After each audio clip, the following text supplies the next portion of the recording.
Muy buenas catetes, ¿qué tal? ¿Cómo estamos? Ya era hora, ¿eh? Ya era hora, Rocío, que te has pegado unas vacaciones que ni la familia real. Bueno, ya estamos aquí, ya hemos empezado el año, lo siento, me ha costado mucho. Hace muchísimo tiempo que quiero hablar de este tema y grabar este vídeo, pero no me sentía preparada porque no tenía la formación para hablar de ello. Hoy en día tampoco soy una experta, simplemente soy una voz más que voy a mostrar una cierta realidad y voy a contar con voces verdaderamente expertas que me han ayudado todo este tiempo y van a hacer que este vídeo sea mucho más instructivo. Por un lado, Laura Morán, psicóloga y sexóloga, que aparecerá por este vídeo y dará su aportación. Por otro lado, la doctora Juani Bermejo, física cuántica y mejor persona, y me ha estado ayudando mucho a preparar este vídeo y a no cagarla en ninguno de los aspectos. Marina Sáenz, que es experta en derecho y también activista por los derechos trans. Como he dicho, he tardado tanto en hacer este vídeo porque sé que es un tema muy delicado y no quería cagarla en ningún aspecto. Además, llevo mucho tiempo en las sombras leyendo, sobre todo en Twitter, a cuentas que defienden la exclusión de las personas trans del movimiento feminista, por ejemplo. Una persona que se identifica como mujer transgénero no está atravesada por la misma opresión que yo ni que ninguna otra mujer. Decir eso es ignorar en qué consiste la opresión de las mujeres. Y la casta sexual privilegiada no tiene ni tendrá acceso a lo que nos hace mujeres. What? Get out of here. Por eso, si pensáis que estoy en una cámara de eco y que estoy muy sesgada hacia un lado cuando veáis el vídeo, pensad que llevo mucho tiempo leyendo e intentando entender las teorías y los argumentos de las personas, mujeres, llamadas TERF. ¿Qué significa TERF? No es un insulto, es una definición. Son Trans Exclusive Radical Feminist, que quiere decir que son feministas radicales que excluyen a las mujeres trans del movimiento feminista porque no las consideran verdaderamente mujeres. He leído también a conservadores que niegan la realidad trans.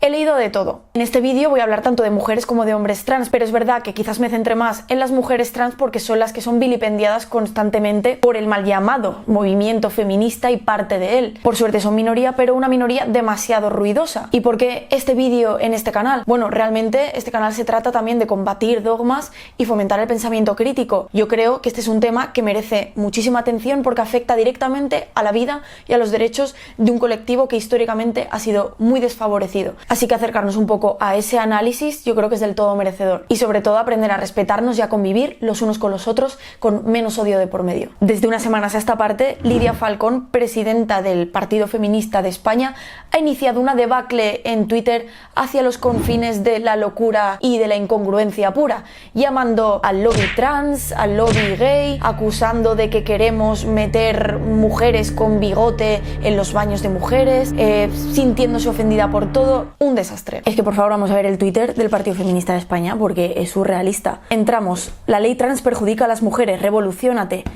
Mátame camión. Mira. Han retuiteado una crítica a mí que dice que defiendo la existencia de almas por defender la identidad de género. Increíble, pero vamos un poco abajo.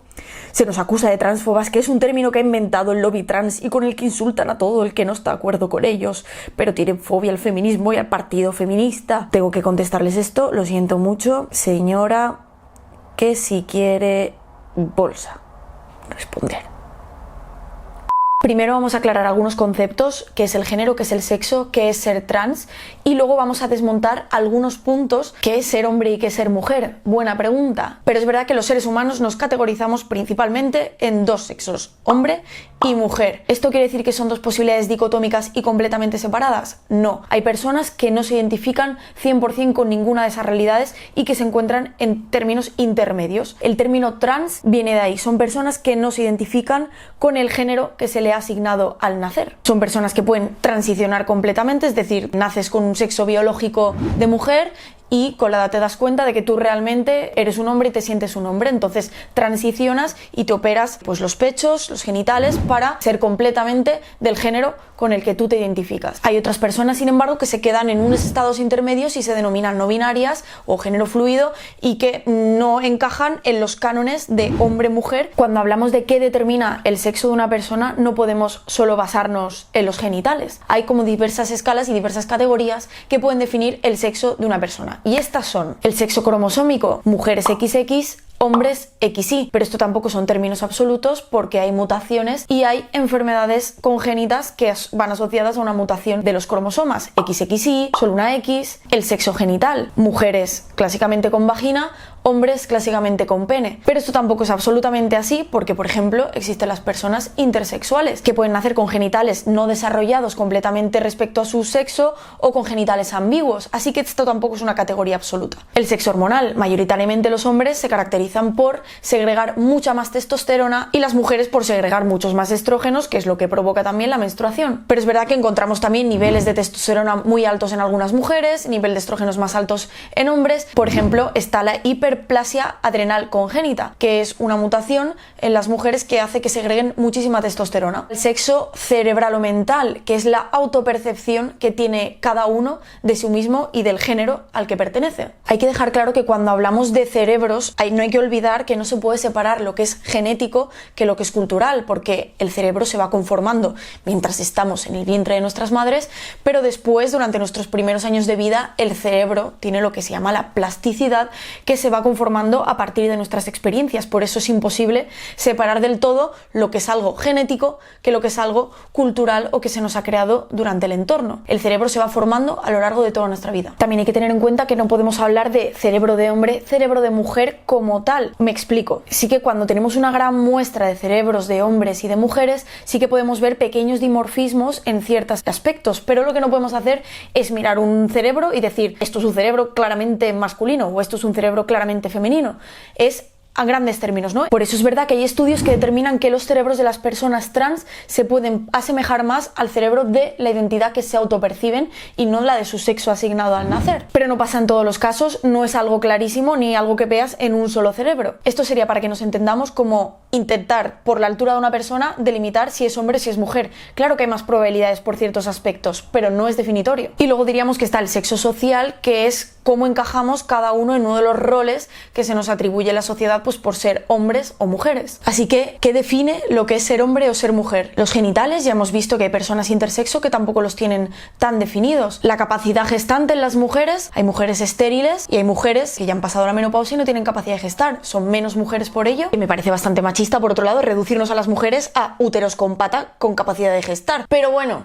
Ahora sí, analizados estos conceptos, vamos a desmontar punto por punto los argumentarios de tanto TERFs como conservadores, extrema derecha y gente que niega la realidad trans. Vamos allá. Punto número 1. El género es una construcción social. Lo único cierto que hay es el sexo. Si naces siendo hombre vas a seguir hombre. Si naces siendo mujer vas a ser mujer. ¿Os suena el autobús de Actoir que decía los niños tienen pene, las niñas tienen vagina? Pues es exactamente el mismo argumentario que utilizan estas feministas radicales. Para hablaros de lo que es la identidad de género y de la evidencia científica que hay detrás de ello y que la avala, he contactado con la maravillosa, brillante Laura Morán, que es sexóloga y psicóloga y está especializada en este tipo de temas, que nos va a arrojar un poco de luz. Vengo a hablaros de la evidencia científica que nos explica que la identidad de género no es un capricho, no es educable, y por supuesto no está en nuestros genitales.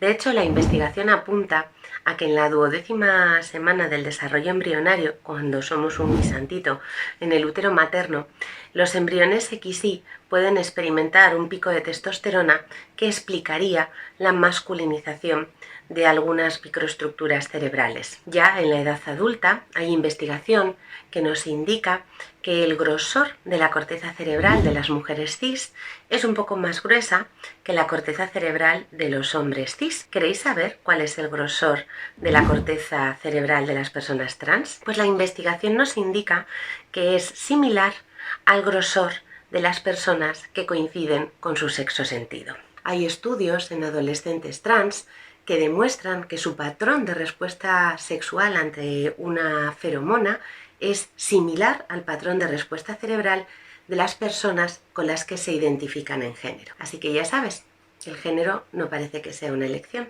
Otros estudios están intentando analizar también el origen genético de las personas trans. Si está en algún gen concreto, en qué está, es tremendamente complejo. Esto es como lo de la orientación sexual, que no está en un gen. Tenemos miles de genes y es muy difícil determinarlo a uno, pero sí que es verdad que se ha visto en distintos estudios, que os dejo en la descripción, cierta predisposición genética en algunos tipos de genes, pero no es todavía concluyente. Y para todas esas personas que decís que alguien que nace hombre morirá siendo hombre aunque sea así, os pongo un ejemplo muy claro. Hace nada, Nikki Tutorials, una de las youtubers más famosas del mundo, ha salido del armario como trans. Ella nació siendo un niño, pero ya desde la niñez sentía que algo no cuadraba y que algo en la forma en que se expresaba su género no estaba bien. Ya desde pequeña su madre la apoyó y hace muchos años que ya vive su vida como una mujer.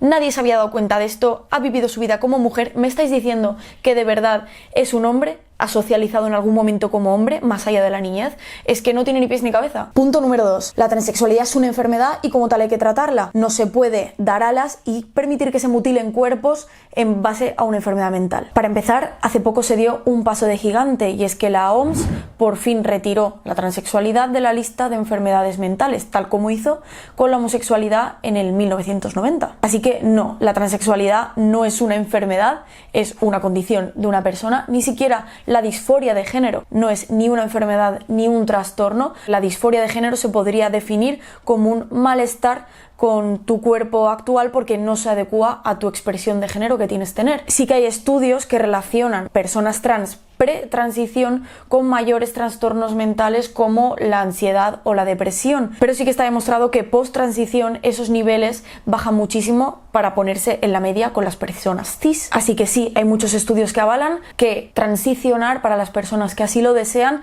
provoca un alivio en muchos problemas aparte que puedan tener esas personas y que en torno a un 1 y un 3% de las personas que transicionan se arrepienten a posteriori y normalmente esos estudios lo achacan a la falta de apoyo social y familiar que encuentran estas personas en su transición. Muy ligado con esto es el punto 3. Lo que se quiere es hormonar y mutilar los genitales de niños. ¿A eso vamos a llegar? No, nadie quiere eso, nadie quiere mutilar genitales de niños. Yo creo que el claro ejemplo de esto es Holanda, que es uno de los países más abiertos y más avanzados con las personas trans. En Holanda lo primero que se hace es detectar casos de disforia de género, de niños que se sienten niñas o niñas que se sienten niños ya durante la niñez. Pero en ese momento no hacen nada más que aconsejar psicológicamente a los padres y dejar que los niños tengan la expresión de género que quieran tener. ¿Qué pasa? En que el caso de los niños, la disforia se calcula que se remite de un 50 a un 80% de los niños durante la pubertad ya no tienen ese sentimiento. Por lo tanto, durante la niñez no se hace nada. Llegada la pubertad, si persiste la disforia de género, se empiezan con los bloqueadores de la pubertad, que lo que hacen es que retrasan la pubertad, pero es totalmente reversible. A partir de los 15 años es cuando, si persiste, se empieza a hacer el tratamiento hormonal cruzado, que es suministrar hormonas a las personas con el género que se sienten identificados. Y solo a partir de que son mayores de edad, a partir de los 18 años, es cuando se permite que se hagan cirugías, ya sean genitales o de mamas. En Holanda han calculado que solo un 1% de los casos se ha arrepentido después de pasar esa barrera de los 15 años. Las mujeres trans no pueden ser sujeto político del feminismo porque nacieron hombres, ergo son la clase opresora. Ellos son lo que nos oprimen y son los privilegiados. Las personas identificadas como mujeres trans son privilegiadas en base a su sexo en tanto que se benefician del sistema de opresión hacia las mujeres por haber sido socializados en la casta sexual privilegiada. Mira, permíteme que me ría. Privilegiados. Os voy a soltar aquí datos a bocajarro para que veáis qué privilegios y qué opresores. Los adolescentes trans tienen una tasa de suicidio 3 veces superior a la media. En España, un 60% de las personas trans, y eso que somos uno de los países más abiertos del mundo, afirman haber sido discriminadas en el último año. Según un estudio de 2012, el 37% de las personas trans están en el paro, pero según la Federación Estatal LGTB, la tasa podría rondar el 70%. Se calcula que un tercio de las personas trans en España vive en el límite de la pobreza y aproximadamente un 50% de las mujeres trans, aunque se calcula que puede ser más, han tenido que ejercer la prostitución. Por eso, cuando escucho a Lidia Falcón y al Partido Feminista de España hablar sobre lobby trans, es que me descojono. Vaya chollo de lobby, ¿quién no querría estar ahí, no? Vaya privilegios, vaya situación privilegiada de puta madre. Qué mejor que contar con la participación de Marina Sáenz doctora en Derecho, catedrática por la Universidad de Valladolid y defensora también de los derechos trans desde hace muchos años, que nos va a explicar por qué es tan importante defender los derechos y la realidad de las personas trans que afecta en su día a día. Una vez contestados los argumentos biologicistas y vista la limitación que tienen, habría que hacer una consideración sobre los efectos que tiene esta polémica en el plano de los derechos. Hay que decir que cuando se acepta el modelo genitalista que promueven las feministas trans excluyentes, se está aceptando el mismo modelo que el patriarcado nos ha ofrecido siempre. Siempre se ha clasificado a la mujer por su genitalidad y además se le ha clasificado en función a su genitalidad como buena o mala mujer para la reproducción. El repudio se basaba precisamente en estos criterios. Y en este sentido, yo lo siento, pero todas las mujeres estamos en la misma condición. Las mujeres transexuales también. Porque en realidad lo que supone nuestra condición femenina es que se nos aplica una serie de patrones que es a los que estamos haciendo oposición. Nosotras existimos desde hace decenios y nuestra existencia no ha puesto en cuestión a la mujer de ninguna manera. Hace decenios que nosotras entramos en los váteres de mujeres, en los vestuarios de mujeres sin ningún incidente. Lo que se está defendiendo, por mucho que parezca un discurso teórico, es la exclusión de determinadas personas del espacio público. Y si es eso lo que están defendiendo, que lo digan con claridad. Y que digan con claridad que coinciden con determinados grupos integristas y con determinados grupos ultranacionalistas que son profundamente antifeministas. Eso sí, antes de pasar al siguiente punto, quería desmontar un mito también relacionado con este tipo de datos que os he dado, y es que se dice mucho por ahí que la esperanza de vida de las personas trans es de 35 años, y eso no es así, es un bulo. Está sacado de un estudio en el que decía que la media de las mujeres trans asesinadas era de 35 años, no que la esperanza de vida general fuera de 35 años. Claro que es ligeramente inferior al habitual, no se sabe exactamente cuánto, pero yo creo que difundir ese dato solo provoca ansiedad para las personas trans y pánico social. No creo que sea beneficioso. El transactivismo es solo una excusa para que los hombres ocupen espacios de las mujeres y se metan en nuestros baños a violarnos y a hacernos de todo. Mira, yo ya no puedo más. Mira, Marina Sáenz me dijo algo que me dejó sin palabras. De hecho, estos mismos argumentos me sorprende que los utilicen mujeres lesbianas, porque eran los mismos que se utilizaban hace 30 años para promover la exclusión del espacio público de aquellas mujeres que habían manifestado ya una orientación sexual que podía incomodar a otras compañeras. Muchas de las feministas radicales que excluyen a las transexuales son lesbianas. La siguiente sois vosotras, guapas, cuidado con lo que decís. Y bueno, hasta aquí, pero tengo dos mensajes finales. Uno, para vosotras, aquellas mujeres llamadas feministas que excluís a las mujeres trans de vuestro movimiento y que negáis su realidad. ¿Merece la pena, bajo unos pretextos teóricos de opresión patriarcal, negar los derechos de mujeres y hombres trans que han sufrido y sufren el rechazo de una gran parte todavía de la sociedad, por desgracia? ¿Merece la pena que para defender tu estatus de hembra humana tengas que pisar y acabar con los derechos humanos de otras personas que les afectan en su día a día? ¿Cómo hay que manipular la realidad para que pienses que una minoría, porque es una minoría históricamente vilipendiada y discriminada, afecta a tu estatus o te está amenazando a ti de alguna manera? Pero por suerte, la sociedad avanza, siempre lo ha hecho.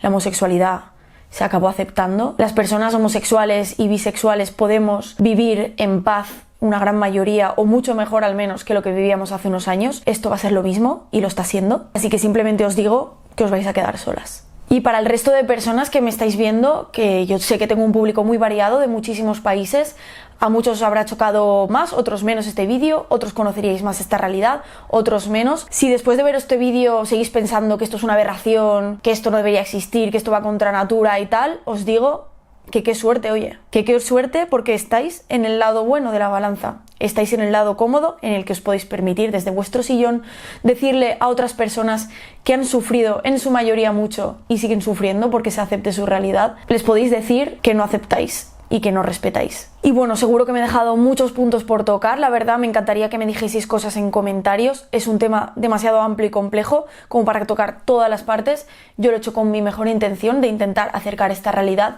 a un gran público. Solo quiero ser una voz más a quien hay que dar paso es a esas voces que sí que son de verdad expertas y que hacen muchísima divulgación y mucho activismo por las redes, y por eso os voy a empezar a recomendar algunas. Como por ejemplo The Sassy Science, que hace divulgación científica, que es una maravilla, es una persona maravillosa, y os invito a que la sigáis en Twitter y en YouTube. También os invito a que sigáis a Batsu, que no es que haga mucha divulgación, pero es una tía de puta madre y a mí me cae genial. A Lara Santaella, que es fotógrafa y también hace mucha divulgación y mucho activismo sobre su realidad del día a día y también lo que tiene que padecer la pobre en redes sociales. Rosa María García, porque la verdad es que es una tía que sabe muchísimo, así que también os recomiendo que la sigáis. Y por supuesto mi youtuber preferida de todos los tiempos, que es ContraPoints, una mujer fabulosa, brillante, es una intelectual, además trata muchos de estos temas, hace mucha divulgación, cuestiona el género, cuestiona todo lo establecido.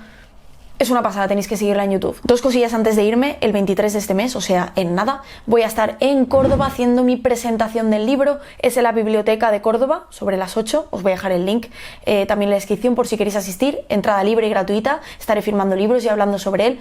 Y tengo muchas ganas de veros allí. Y segundo, mis colegas y compañeros de APTP, la Asociación de Protección del Paciente contra Terapias Pseudocientíficas, se enfrentan a problemas legales costosos porque asociaciones de quiroprácticos, etcétera, les están denunciando por proteger precisamente al paciente de las pseudociencias.